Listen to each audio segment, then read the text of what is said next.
90% of his weapons had been destroyed. Certainly, we have argued, my government has argued, that we've worked very, very hard to get those UN inspectors back in. And I believe it was Hans Blix who said, why, after innumerable resolutions, 12 years, does this thing have to be settled within 8 weeks? I thought the whole point of working so hard to get the inspectors back in was to find out if he has those weapons of mass destruction. They haven't found them yet, and once having been found, to have them destroyed. It's the burden of proof is on Saddam Hussein. The resolution said that he is in continuing breach, and we know from the weapons inspectors who left in 1998 that there was unaccounted for VX, anthrax, and he either has to say where they are, or he has to show how they've been destroyed. He is not cooperating. He is in continuing breach. He's allowing overflights of spy satellites. Like the U-2, which was actually in the 1441 resolution. Yeah. It said in the resolution that he had to allow those reconnaissance missions. Okay. No, only let me ask you to pause while I bring you on precisely this question, Francois Eisberg. The French government has led the way for demanding more time. You would agree, would you not, though, that the demand that the Iraqis should provide immediate active cooperation is so far from being delivered? Well, Hans Blix, in his latest report, actually did demonstrate that there was a beginning of a process. But what is clear is that unrelenting pressure from the international community is going to be required if the inspectors are going to make headway. And that may indeed, at the end of the course, as it were, lead to the use of force. But there's no rush. We haven't reached that point. There was nothing in what Colin Powell said on the 5th of February which could lead one to believe that there would be a major danger if war were averted for the time being. There is no particular reason why war should begin on the 26th or the 27th of February. Gwyn Prince, hold on a second, Glenn Jackson, if you would. You're making the case for war. No, not mine. Gwyn Prince, the inspectors are there. Iraq is under the most intense scrutiny. Isn't Francois Eisberg's point that there's no need for a rush, a rather potent one, given the consequences of war? Well, it would have been a potent point if we had had this sort of behaviour much earlier. It's too late in the process now. And can I just correct a common misunderstanding which Glenda Jackson has, which is that the inspectors are there to look for weapons. They're not there to look for weapons. And as Hans Blix pointed out, it's nothing to do with numbers of weapons or amount of time. It's lack of cooperation. And this being so, 1441, which was a magnificent achievement, was achieved unanimously by the Security Council. And what 1441 says, as you've just reminded us, is firstly that this man is already in breach. He is guilty and has to prove himself innocent. Secondly, in Clause 7, it spells out a number of very precise things that he has to do in the last chance, which, by the way, expired in December. But you said the last chance expired in December. Francois Eisberg, it doesn't as precisely as that, does it? Well, first of all, it's not as precise as that. Secondly, it's not because something is legal that it becomes wise and necessary. 1441 does indeed provide a solid legal basis for military operations, rather more solid than the one we had when we engaged into the Kosovo air war, which was a necessary war, but whose legal foundations were actually rather weaker than this one. But this time around, the war is, at the present stage in any case, neither wise nor necessary. You said, let me put a further point to you that is made, not least by the Americans, that you have, or France has, as it were, sought to get, in effect, Saddam off the hook, because if you'd got your way all this way, the military wouldn't have gone, you wouldn't be preparing for war in Turkey, and he'd be under no pressure. Well, what is true is that without the pressure from the Americans to bring this whole issue back to the Security Council, we would not have gotten the inspectors back into Iraq. We would not have gotten to where we are with the latest Blix report. And this is something we should not forget. Do you accept that, Glenda Jackson? Accept what am I being asking asked to accept whether or not it was the pressure from the Americans that got the inspectors back in, and without that Saddam would have still been unleashed. Well, my understanding was that America had said that it was going to go with or without the United Nations. It was our government that actually said, no, no, you have to go the UN route. We did get that unanimous response from the Security Council. But we're all skating over what is the biggest single issue here. Why is he more dangerous now than he was a year ago, than he was in '98? Why is he a real and present danger to my country? How is it possible that anyone could conceive that he, for example, could actually land one of these missiles that he's supposedly developing on, which I understand has a range of 120 miles on Heathrow? It certainly could never, ever get to the mainland of the United States. Colin Graffy, how's he a risk? How is he a significant risk to this country? Because we know that he has weapons of mass destruction, anthrax, VX, botulinum, that he's not revealed. And we also, and all he needs is clandestine foot soldiers to bring it into any major city in the world. We also know that there are terrorist groups and cells all around the world that are ready to do exactly that. All you need for this incendiary element to explode is the little spark of connecting the two together. And that is going to happen. Isn't the problem with this spark? This spark is an extraordinarily tenuous link, is it not? No, Would the spark actually catch fire? We know he has anthrax. We know it takes only a teaspoon of anthrax. Look what happened in the United States with hundreds in hospital and 2 dead. Let me just on that bring in Francois. Do you this is one of your areas of study. Indeed. Do you rate the terrorist threat or the putative terrorist threat in the same way as Professor Graffy does? I am utterly unconvinced by the relationship which has been attempted to be established by the Americans between Al-Qaeda and the Iraqis. I would also add. I would also add that Saddam Hussein has had these awful weapons for quite a long time now. He's had the chemical weapons at least since the late 70s. He's used them on the battlefield as against his own people during the 80s. He's had anthrax at least since the end of the 80s. None of this provides any particular comfort, but it does not make a clear case for ooh la la la la, he's going to attack tomorrow. This is. And also, could I just add? You will have a chance to come in on more of this later when I bring the audience in, which is I'm very anxious again. I want to. There is no aspect of imminent threat here, and that's what struck me. That's the dog going out in an that's the envelope dog like that didn't that bark. Is imminent. That's the dog that didn't bark in Colin Powell's speech. Exactly. He showed the vial of anthrax. The only anthrax attack we've had in the world until now has been an anthrax attack in the United States. With apparently strains which were developed in the United States. Pause wrong there. target, wrong place, wrong time. Hold it there, and I want to touch on one related issue before I invite the audience to come. That's this. Tony Blair has yesterday sought to make the case that there was a powerful moral argument for toppling Saddam Hussein. Now, you, Glenda Jackson, have a long history of being a human rights activist, yet you appear to be unmoved by that supportive argument for war. There are two things that I found particularly awful. The first one was when the Prime Minister said if 1 million people walked, that would be less than the people Saddam Hussein had killed in his 2 wars. As always, he elided over the fact that one of those wars against Iran was funded, supported, armoured by the United States, including chemical weapons. It was, again, a Republican administration who was in power. He then raised the issue of the plight of the Iraqi people, and he regards it as a moral crusade to free them. I have been sitting in the chamber of the House of Commons for 11 years now, and not exclusively, but almost invariably, Tam Dalyell and George Galloway have risen to their feet and have detailed absolutely the horrors under which the Iraqi people have been living. And without exception, the response of the ministers has been nothing to do with us, Gov.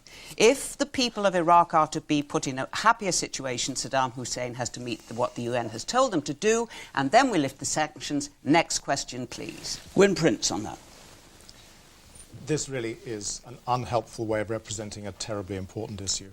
What we have got is a situation which has existed for a long time, and the causes of which we can all agree are complicity on all sides.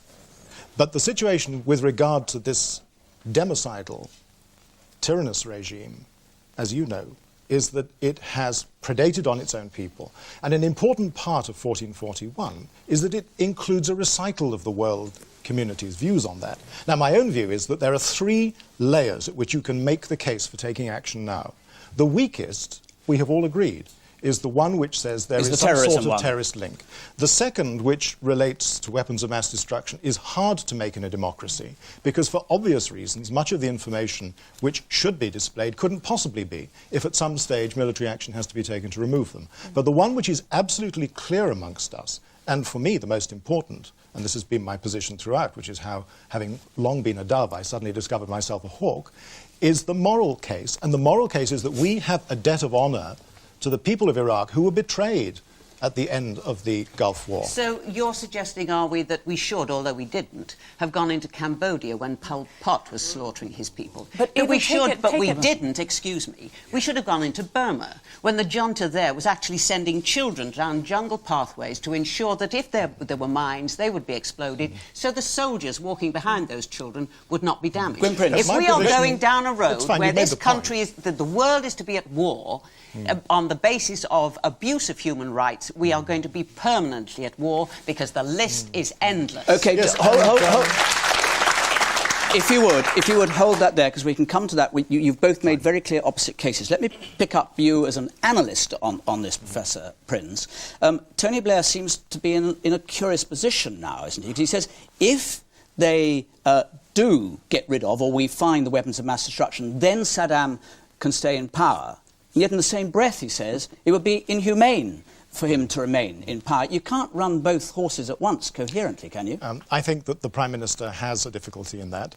And as I have just indicated, I believe that what he's doing now is to move to the stronger position, which is the one that I have just been outlining. OK, I'm going to bring in our audience, otherwise I will be handed out of the studio. The guy sitting right in the middle, 3 rows back. And I feel for the people of Iraq at the moment. People like Glenda Jackson and the millions who went out there yesterday didn't actually bother to condemn Saddam's regime for his awful human rights record. 2 million Iraqis have been slaughtered by Saddam. What are the people doing to help them? Did you say you're an Iraqi? Yes? Absolutely, absolutely. And I feel war is killing innocent civilians is not the right thing, but international pressure to drive Saddam out and helping Iraqi people to do that is the best way to do it. We've always condemned Saddam Hussein. Everybody on that march condemned Saddam Hussein. I was there to deliver leaflets against Saddam, and people threw it back at me. They said, this is not about Saddam, this is about America. Exactly. What will the Iraqi people... Another voice, the person who's third row, second in. With the, yep, you. I think that people all over the world have been horrified at the way the international consensus has been broken over the last week. And I think that Tony Blair is the only man in the major sort of political arena who has a foot in both continents. Now, what I'd like to see over the next few weeks is the people in the Franco-German plan actually accepting the need for regime change, and people in the and regime change and disarmament in a very real and serious way, and people from the Republicans in America to seriously consider the idea of not actually having aggressive military action. A synthesis of these two ideas would be brilliant for all people who are threatened by the prospect of war, which would and we'll pick up on shatter the fragile politics and business climate and economic environment of the whole world. We'll pick up on those thoughts a little bit later. Thank you. Down here, just in the front row, second in, you man. I went on the march yesterday because I fundamentally believe that Saddam's ideology is wrong.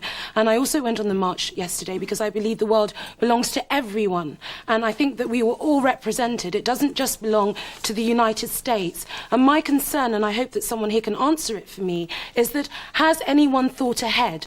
What will be the repercussions if we bomb Iraq into oblivion? I mean, Bali is not in the United States. Nairobi is not in the United States. And so there'll be terrorist attacks everywhere if you wake a sleeping giant, if you like. And that's my concern, and I'd like it alleviated here this afternoon. Well, let me pick that up with Graham Prince. It is difficult not to acknowledge, is it not, with people who have knowledge of the Middle East, to presume that that isn't the likely consequence of military action of the kind that's just been described. Well, it is a consequence. It's by no means the most likely. The most likely consequence, I'm sorry to say, of yesterday is that it has brought the prospect of using armed force physically much closer. And that is because it's compromised the way that our armed forces have been in action over the last 5 or 6 weeks. Because after all, you use armed forces not just when they fire their guns. As Francois said, and I entirely agreed with him in his initial intervention, we wouldn't be here if we had not deployed the forces to the Middle East in the way that we now have. I think that the likelihood of a situation arising at the end of this, if we do not take action over Saddam, where we then have a proliferation of the problems which will then have to be addressed in other places, is much greater. Okay. Excuse me. Yes, you can. Yes, I mean, I'm sorry. I mean, are you actually saying that you are totally discounting, are you, that if the argument had not won acceptance by the present American administration, if no one had said to them, you have to go the UN route, they would not now be bombing Iraq? I found that very difficult to accept, particularly as my government has made it abundantly clear. It was clear that Colin Powell wanted to go through the United Nations. UN resolution, but if one, and it looks as though there may be more than one, of the 5 permanent members of the Security Council veto it, we will still go to war. Okay, other points. Down here. Wasn't the government who actually funded Iraq and all the weapons? Yeah. Right. Of course it was. At a certain time. The man with the T-shirt and the white stripes on the T-shirt, third row back. You're wearing the white T-shirt, blue T-shirt with the white stripes in it. Yeah, well, far away. T-shirt, yeah. Okay. Sorry, sweater. Okay. I should have been more precise. Okay. The argument saying that actually Britain and the United States funded the Iraqi regime to build weapons of mass destruction and use them is true. But now we have an historical opportunity to change the regime to something better. So why not use it? I mean, the example about Burma and the other places, we should have done something about that too. At least we in the West, we shouldn't have funded these regimes. Absolutely. Okay. But so now we have an opportunity to free 24 million people. To be killed. The people who will die are thousands of innocent Iraqi civilians. Please, what will happen is my that people have been dying for 20 I see. years. Well, that's one way. Where have you been? Well, exactly. That's Where a have very you good been? question. Hold on, guys. Where have we been? Let me just ask the man with the glasses in the second row back here on the edge. That war is the best way to go about that. Well, what do you think? Let's ask what you think. No, I don't. I think international pressure, I think we should continue what we're doing at the moment. For how many more years? We've had 11. Well, he's now contained. It's not about containment. There's a UN Security Council resolution that says he is in breach and he needs to disarm. There are how many more years do you want to wait? Hang on. Not all at once. Let him make his point. Who is he an imminent threat to? Why are we not going into a country who is an imminent threat, such as Israel? And also, why have we not attempted to remove the motive for terrorism? That's what we ought to be doing. How irrelevant do you want the United Nations to be? What signal is this going to send to the rest of the world if we do nothing about this? I'm not saying we do nothing. I say we do not go to war. We maintain the international pressure. And the only thing that has brought the weapons inspectors in and a resolution has been the threat of force. The man with the open-neck blue shirt in the second row. Yeah, do you think that, Glenda, do you think that Tony Blair can survive politically if he goes to war unilaterally with the United States and Iraq? Well, I mean, I must be honest with you. I mean, the position 3 years down the road or 2 years down the road, when we next get a general election, doesn't seem to me to be as central as what's going to happen over the next few months. And what is surely of overriding importance is, as we are consistently being told that we are now facing a new world, is that we acknowledge that we don't know absolutely what to do in a new world. But what I thought we had learnt surely by now is that don't use the tried and failed practices of war. I absolutely agree with that gentleman on the second row, that as we are now in a situation where the inspectors are asking for more time, where there apparently is cooperation, where he's passed a law saying that there will be no more manufacture of weapons of mass destruction. Okay. You can laugh at it, but we actually believe what happens in our parliaments. Then we should give the world this opportunity and pull back from the slaughter of more thousands of innocent people. We will pick up on this, looking particularly at the UN, looking particularly, too, at what is going to happen there and whether there will be a second resolution, whether there should be a second resolution, and what Britain should do. We'll be back in a moment.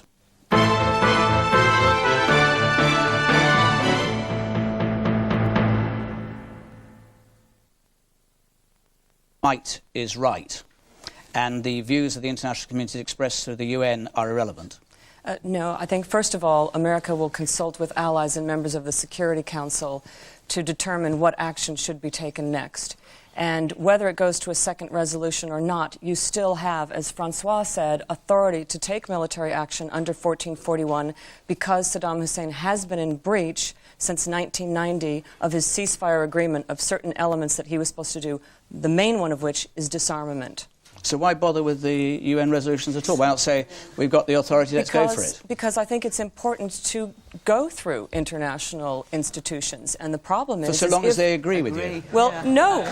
No, because if the same thing as we did in Kosovo. I mean, we knew we were going to get a veto in Kosovo, and we did it anyway. So, you know, you try and go through the international institutions, but the fact is there's a mandate in the United Nations Charter that says use of force is needed for security purposes. And this is a clear example where you need to use force if he's not going to disarm. And the choice is Saddam Hussein's. Let's put the burden back on him. He has the burden of proof to say where these weapons are. Francois Heisenberg. Yeah, on the veto issue, I think we're actually in the absolute opposite situation we were in, let's say, 10 or 20 days ago. That is, the shoe is now on the American foot. There is a clear and apparently quite substantial majority in the Security Council not to authorize force in the near term. And you don't see that changing? I don't see that changing. An enormous amount of inducement or pressure was brought to bear ahead of Blix's report, and so therefore I don't see too much change occurring there. And I don't think the Americans or the British would put on the table a resolution which would not be passed. It would not be passed because there would be a Russian or a Chinese or a French veto. It would not be passed because it wouldn't get a plurality of the votes. And when I'm saying a plurality, I'm not simply talking about the need to have 9 votes out of 15. I don't think the resolution would get much more than 4 or 5. So I suggest the resolution will not be put on the table. We will see probably today or tomorrow whether the Americans will go ahead or not on the basis of 1441 alone or not. I suspect not, and in a sense I hope not. Because you think that would be a dangerous perversion or dangerous interpretation of 1441? I suspect that it's not a legal perversion of 1441, but it would indeed provoke an enormous and deep rift between the United States on the one hand and most of the international community on the other. That is a disaster which should be avoided. And I must say I was rather impressed by the words of the young man who's sitting a little bit above me when he said, well, why shouldn't we try and see in the future whether the German-French plan couldn't be combined, as it were, with the robustness of the American and British approach, avoiding the requirement for war in the short term. But I suspect we're not going to have a second resolution anytime soon. Professor Prince. Right, look, we need to hammer down a couple of points because we're getting muddled. Firstly, 1441 is indeed legally permissive. It may be politically attractive to have some other permission, but it is legally permissive. Your question was, what should we put in a second resolution? My answer to that would be that it would be very prudent for the international community to prepare a second resolution about post-conflict reconstruction and the role of the United Nations in helping the Iraqis have a second chance. This is on the assumption that the Americans go it alone or with a coalition. And that's the second point we need to hammer down. Look, the Americans are not alone. There was a letter signed by 8 European heads of state, which was then followed by 10 of the so-called new Europeans, and we have the Australian government. Francois Heisenberg falling about at that. I was smiling because it's Marshall McLuhan who said some 30 years ago or so that it's the medium that is the message. And in this case, the medium was a text which just anybody could sign, but as long as it wasn't the French and the Germans who were invited to sign it. Well, I can understand Francois' frustration because they were caught out by that particular and indeed, it was an extraordinarily unwise move which split NATO down the middle, has made the Atlantic Alliance essentially dead, has split the European Union down the middle, and has, at the end of the day, led to a situation in the Security Council where the Americans and the British and the Spanish are alone. His point is, America would not be going alone. There are other nations out there that okay, would want to disarm Saddam. One at the moment. There will be others. I just wanted to... Just on that point, come to your second point, just pick up on that point if you would, that in reality, although formally you couldn't get it through the United Nations, there are a number of other powers, as Colin Graffy is suggesting, that would go for it alongside the UK and the Americans, and that would give it a validity. I think there would have to be some major shift or some real evidence post the UN inspector's report on Friday and the clear moves for more time to be given, for them to be given more facilities before it would be possible to incorporate more states in supporting into this coalition of the willing that the Americans are talking about. Glenda, I simply just wanted to pick up on the point that was made about a post-conflict commitment to Iraq. If I remember rightly, we gave a post-conflict commitment to Afghanistan. I absolutely supported that without reservation. The only area of Afghanistan where there is this post-conflict attempt to rebuild is Kabul.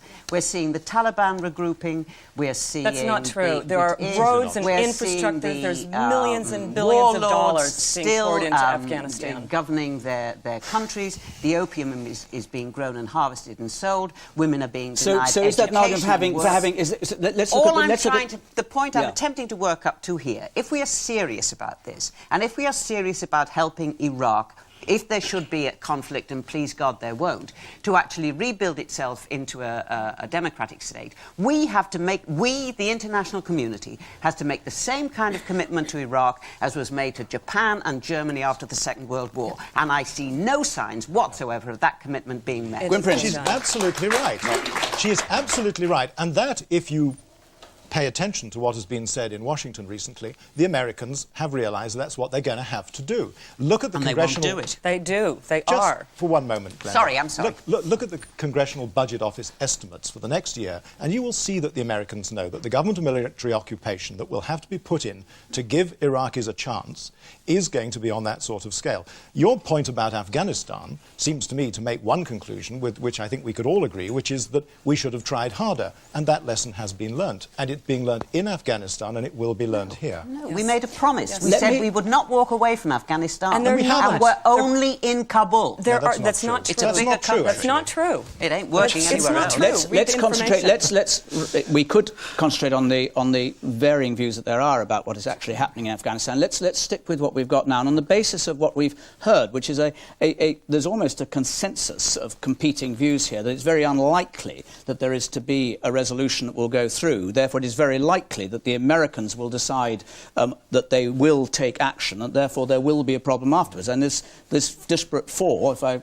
No, I'm not convinced yet. I mean, I think they will... I cannot conceive that they would be able to argue now, post what the inspectors said on Friday, that there has to be this immediate rush to war. I'm convinced that they will say, OK, we'll give them a little more time. They may attempt... I think the inspectors go back in another 2 weeks, don't they? Another 2 weeks. They will say then, well, you've had another 2 weeks, and if the report isn't as positive as it was on Friday, then the pressure may shift. But it seems to me at the moment everybody should be working for saying, this is what the inspectors have asked for. We worked hard to get them in there. Give some more time. And that's why we should be having a unified voice so that Saddam Hussein knows that we're serious, rather than marching and giving him the confidence that, just as he said in this interview, that he can get away with it. Let me bring in now our audience again.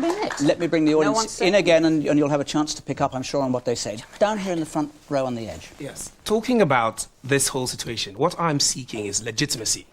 And under legitimacy, we need to look at the rule of law, first of all, and also listen to international law as well. Now, if we're going to have a situation of vigilante justice, whereby if you bring somebody to prosecute the person to the UN, you have to let the UN themselves be the judge and the jury. You cannot be the prosecutor and the judge and the jury. And that is what America needs to understand. That if Saddam has a problem, you bring him there and we find him guilty and decide what to do with him. If you're talking international law, we have 3 international law professors here, and we're saying that there is mandate under 1441 to use force. Yes, but George Bush called the UN an irrelevant debating society, It will, which does not help the power of the UN to be able to deal with issues. So what we need is to give the UN legitimacy to deal with the issue. But America, unfortunately, although they might be doing the right thing, they're doing it the wrong way. We need legitimacy. America Otherwise, went through the United Nations. America is still going through the United Nations, and he said that it will be an irrelevant debating society if they don't do anything about the situation. Glenda Jackson, we have touched on this before, but Glenda Jackson responded to what you just said then. It will be an irrelevant debating society unless it agrees with the United States, which suggests that it's only relevant if it agrees. With its own resolutions. It has passed 18 Security Council resolutions. He has to have the will and the power to carry forth Israel what has it's supposed failed to meet a UN resolution. Turkey has failed to meet a UN resolution. India has failed to meet a UN resolution. Pakistan has failed to meet a UN resolution. But what are you going to do about this? So are we moving into a world where this is the automatic excuse I'm going to bring in the man with the white sweater in the second row back. Hi. What I find amazing is that there's all this banter, there's talking, there's paper shuffling. We've got a fantastic guy called Tony Blair. He's well respected by America. He's well respected from many countries in the world. OK, not everybody agrees with him, but people do listen to him, and I do believe he's a good man. I don't believe on everything that he does. So if he says we go, you would be behind him? No. What I'm saying is, at the end of the day, we're on for a common cause where the world wants to be a safer place, OK? And all the world's doing at the moment is arguing, stabbing people in the back. There's all, there's people in, men in grey suits arguing the difference, whatever. But the world's got to be united. Because they disagree, that's why they argue. No. But what I'm saying is the world's got to be united, and we've got to sort out these problems once and for all on the planet, because it's all well and good having America going rah, rah, rah, but at the end of the day, the Americans need Europe, Europe needs America, and we all got to live on this planet together. The man there with the glasses and the beard in the third row back. I presume it's with the third row back with the glasses and the beard.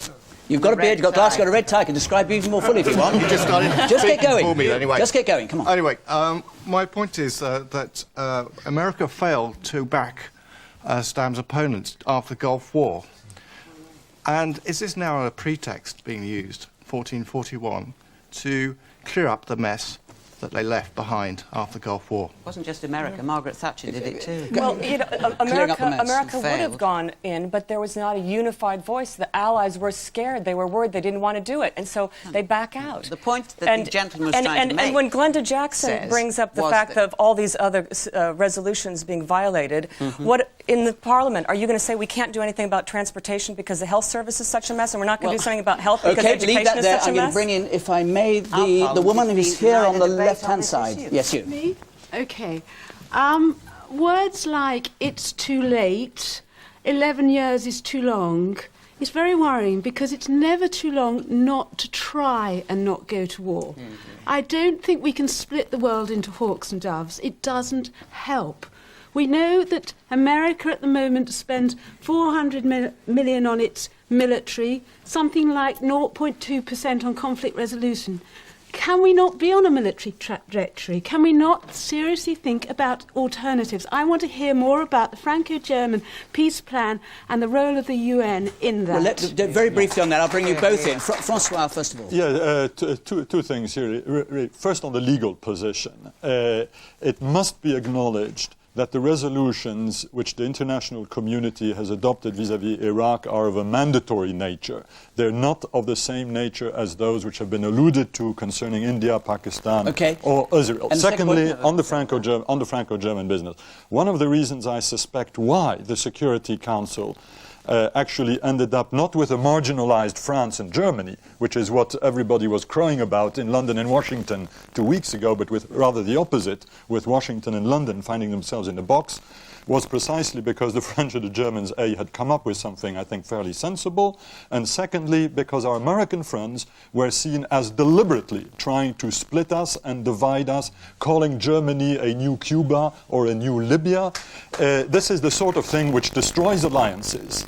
aside from dividing the European We Union. are almost, I'm afraid... Also what the inspectors said, they haven't found a nuclear weapons development. We are virtually, hold on, we're virtually, and I want to give Gwyn Prince a very brief word. I'm very grateful for this lady's thoughtful point too. Two things to say. One, we are going through the remaking of the modern world. We are trying to set down the boundaries. We're trying to preserve the United Nations. Secondly, it is always the case, sadly, that you will not get compliance with people like this unless the threat of force is there, and for that to be credible, you have to be prepared to go through with it. Well, can I just say, yes, I take the point about the credibility of a voice saying you can go no further than this. It was the unanimity, I think, as much as the threat of violence that actually got those inspectors. And there we have to have, I'm afraid, a pause in this conversation. I have no doubt that we will be returning to it again. Indeed, we'll be back again next Sunday. And if you'd like to join us in the studio for that discussion, then here's the number to ring. It's 020-7261-3784. Till then, have a very good afternoon. A roller coaster of emotion when we drop into the Royal tonight at 8. And at 9, a dangerously seductive charmer is doing his worst. Will Amanda Burton, as the newly promoted commander, fall into his trap? Unmissable drama, only here on ITV1.